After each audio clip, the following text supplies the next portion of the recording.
बिस्मिल्लाहिर्रहमानिर्रहीम अस्सलाम वालेकुम। Welcome back to our channel Inspirant. तो आज की वीडियो में हम डिस्कस करने जा रहे हैं CSS एमपीटी स्क्रीनिंग टेस्ट 2024 का, जो कि बेसिकली हेल्ड किया गया था 19 नवंबर 2023 को। तो अगर हम टेस्ट की बात करें, टेस्ट को दो बैच के अंदर डिवाइड किया गया था।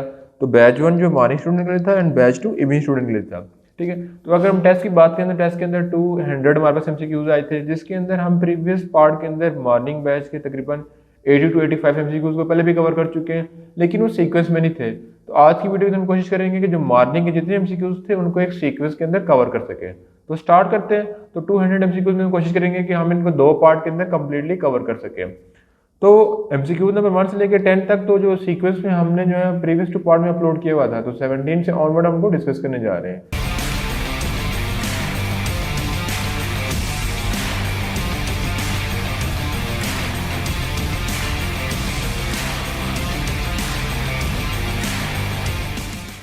तो अगर मैं MCQ नंबर 17 को डिस्कस करूँ तो उसमें लिखा हुआ है कि विच ऑफ द फॉलोइंग इज की मेथड ऑफ सेल्फ प्योरिफिकेशन इन इस्लाम, यानी इस्लाम में तज़किया नफ्सी का कलीदी तरीका क्या है। ठीक है, तो हमारे पास डिफरेंट ऑप्शन है, रोज़ा, नमाज, हज, इनमें से कोई नहीं।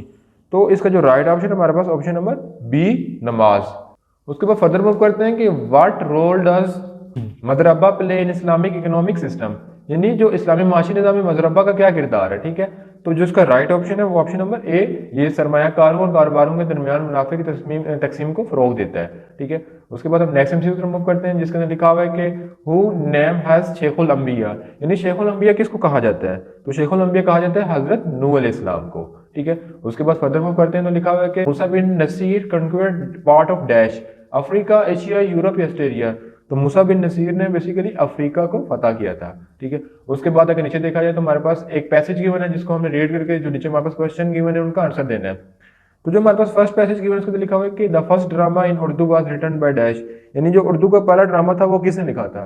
तो इसको जो राइट ऑप्शन है वो ऑप्शन नंबर डी, आगा हसन इमानत। ठीक है, फिर दूसरे MCQ की तरफ आए लिखा हुआ है during 19th century Urdu drama was dominated by dash, यानी 19th सेंचुरी को उर्दू ड्रामा को डोमिनेट मतलब कि डोमिनेंट।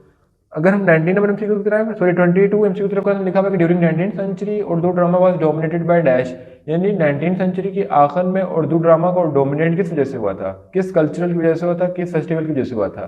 तो जिसका राइट ऑप्शन है option number C, dance and music की वजह से। ठीक है, उसके बाद नेक्स्ट MCQ में लिखा हुआ है कि free verses was introduced in Urdu drama by dash. तो जो इसका राइट ऑप्शन है वो option number A, Abdul Halim Sharar. ठीक है, फिर नेक्स्ट है कि Urdu drama got increasing close to everyday life. तो 24 MCQ का जो राइट ऑप्शन है D, in second quarter of 20th century. Mirza Deep was contemporary of dash. ठीक है, तो इसका जो राइट ऑप्शन है अब्दुल हलीम शरार, इम्तियाज अली ताज, इल्ताफ हुसैन या आगा हशर। ठीक है, तो जो इसका राइट ऑप्शन है 25 MCQ का वो option number B, Imtiaz Ali Taj. ठीक है, फिर जो हमारे पास नेक्स्ट क्वेश्चन शुरू होता है वो हमारे पास स्टार्ट होता है उर्दू का ये कि नज़म तुलुए इस्लाम अल्लामा इकबाल के किस मजमूए कलाम में शामिल है। तो यानी तुलुए इस्लाम किस किताब से लिया गया है। तो उसका जो राइट ऑप्शन है वो है बांगे दरा से। ठीक है, फिर नेक्स्ट MCQ है कि नावल आ का दरिया किसकी तसनीफ है, यानी आ के दरिया के नावल किसने लिखा। तो उसका जो राइट ऑप्शन है कुर्रतुल ऐन हैदर। फिर फैज़ अहमद फैज़ अपने पहले शायरी मजमूए का नाम किस शेर के शेर से लिया। तो फैज़ अहमद फैज़ ने अपने पहले शायरी मजमूए का जो है वो शेर किस लिया था, मिर्जा गालिब। ठीक है, जिसका राइट ऑप्शन है वो गालिब। ठीक है, अब नेक्स्ट MCQ को आ को चाहिए एक उम्र असर उन्हें तक कौन जीता है, तेरे जुल्फ के सर उन्हें तक। तो जो ये बेसिकली से शेर है, ये शेर है मिर्जा गालिब का। ठीक है, जो कि 9th या 10th क्लास की बुक में लिखा होता है। फिर लिखा हुआ कि आनंदी किस मशहूर अदीब का अफसाना है। तो आनंदी जो है वो गुलाम अब्बास का अफसाना और ये उनका पहला अफसाना था। ठीक है, तो उसके बाद 31 MCQ में लिखा हुआ है कि डैश वो कलमा जो किसी जानदार बेजान चीज के नाम को जाहिर करे। तो इसका जो राइट ऑप्शन है वो है इसम। ठीक है, इसम वो कलमा है जो किसी बेजान चीज या जानदार के नाम को जाहिर करे। फिर नेक्स्ट MCQ है कि वो इसम जो खुद ना किसी कलमे से निकला और ना इससे कोई कलमा निकला उसे डैश कहते हैं। तो जो इसका राइट ऑप्शन है इसमें जामिद। फिर डैश वो इसम है जो अजाज के तौर पर हुकूमत, बादशाह, वामुन नास की तरह से मिलता है। ठीक है, खताब, लकब, कूनियत या हर्फ। तो जिसका राइट ऑप्शन है वो है खताब। ठीक, फिर है कि वो इसम जिसमें जगह या वक्त के मानी वजूद हो उसे डैश कहा जाता है। ठीक है, तो जो इसका राइट ऑप्शन है ऑप्शन नंबर ए, इसमें ज़र्फ। फिर फर्दर मूव करते हैं, उर्दू का क्वेश्चन स्टार्ट है। तो इसमें लिखा हुआ है कि दो या दो से ज्यादा अल्फाज के मजमूआ को डैश से कहा जाता है, शेरी मरकब, लसानी मरकब, मरकब या मरकब में अल्फाज। तो जो इसका राइट ऑप्शन है वो है ऑप्शन नंबर सी, मरकब। मरकब mean combination of two word. ठीक है। उसके बाद हाकिम की जमा क्या है, ठीक है, तो हाकिम की जमा का जो राइट ऑप्शन है वो है हकाम, सी। फिर सतह की जमा क्या है, तो सतह की जो जमा का राइट ऑप्शन है ऑप्शन नंबर डी, उसको सतु भी बोलते हैं और सतुहात भी बोलते हैं, ठीक है, तो जिसका राइट ऑप्शन है वो डी है। फिर लेंटेंट का दुरुस्त तर्जुमा क्या है, ठीक है, तो 38 नंबर एमसीक्यू से जो राइट ऑप्शन है वो है मख्फी, ठीक है।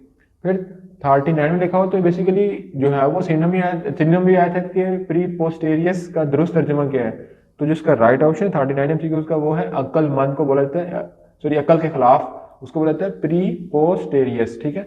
फिर नेक्स्ट लिखा हुआ है कि मूव हेवन एंड अर्थ का दुरुस्त तर्जुमा क्या है, ठीक है, तो जो 40 एमसीक्यू का राइट ऑप्शन है वो बहुत ज्यादा कोशिश करना, ठीक है। फिर जो है सेंडम और एंटीनम हमने प्रीवियस वीडियो के अंदर कवर कर चुके हैं। उसके बाद हम आते हैं कि select the correct idiom from the option provided to match the following description, ठीक है। फिर हम 53 एमसीक्यू की तरफ आ जाए जो कि आइडियम्स हैं, तो लिखा हुआ है कि to have a chip on one shoulder mean, तो जिसका right option option number B to be angry, ठीक है। तो फिर हम आ जाते हैं बेसिकली आइडियम्स में, तो आइडियम्स अगर हम फर्स्ट आइडियम पढ़ें तो लिखा हुआ है to have a chip on one shoulder mean, तो इसका जो राइट ऑप्शन है option number B to angry, ठीक है। उसके बाद अगर हम मूव करें नेक्स्ट पे तो to east in a teeth, तो to east in a teeth mean to comfortable someone openly या टू क्रिटिसाइज और रिप्रोच समवन या टू कंप्लेन समवन सिंसियरली, तो जिसका right option option number C to criticize और reproach someone, ठीक है। उसके बाद लिखा हुआ है कि नेक्स्ट में कि to pass the book mean, to pass the book mean to share the responsibilities, ठीक है।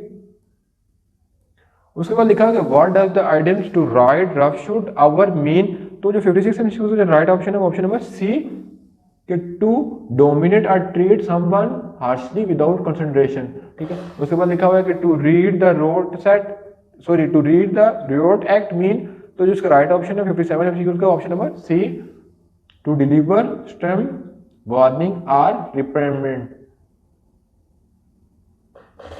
उसको अगर हम 57 एमसीक्यू देखेंगे तो read the riot act mean, तो right option option number C है, ठीक है। फिर फर्दर मूव करते हैं जिसमें लिखा हुआ है कि what does the idiom to put a spoke in the wheel mean, तो जिसका राइट ऑप्शन है वो ऑप्शन नंबर बी है टू ऑब्स्ट्रक्ट और हिंडर समवन प्लान। फिर फर्दर मूव करते हैं कि what does the idiom to have a bone to pick with someone mean, जिसका right option option number B to have dispute और unresolved issue to address with someone, ठीक है।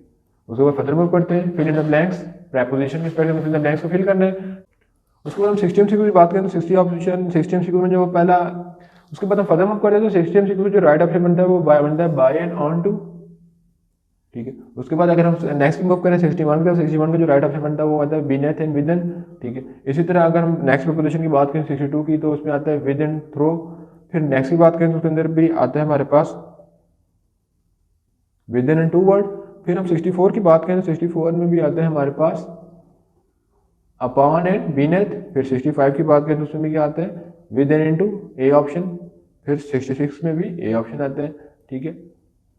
तो अगर 81 एमसीक्यू लिखा हुआ है तो लिखा हुआ है कि the word that more accurately fit in the blank on the end of second paragraph is shadow, picture, contradiction या रिवर्सल, तो जो इसका राइट ऑप्शन बनता है वो हमारे पास ऑप्शन नंबर ए बनता है शैडो, ठीक है। फिर हम फर्दर मूव करें तो लिखा हुआ है कि the underline word convey has used in the passage most accurately mean give the birth, rationalize, experiment या एक्सप्लेन, तो 82 का जो राइट ऑप्शन बनता है हमारा बनता है डी एक्सप्लेन, ठीक है। इस तरह नेक्स्ट में मूव करें तो उसमें लिखा हुआ है main idea of Plato cave analogy, तो जो 83 का राइट ऑप्शन बनता है वो option number A this word is not all there, ठीक है। Which of the following would be best title of this passage, तो इसका बेस्ट टाइटल क्या हो सकता है, तो 84 एमसीक्यू का राइट ऑप्शन बनता है option number C description in reality.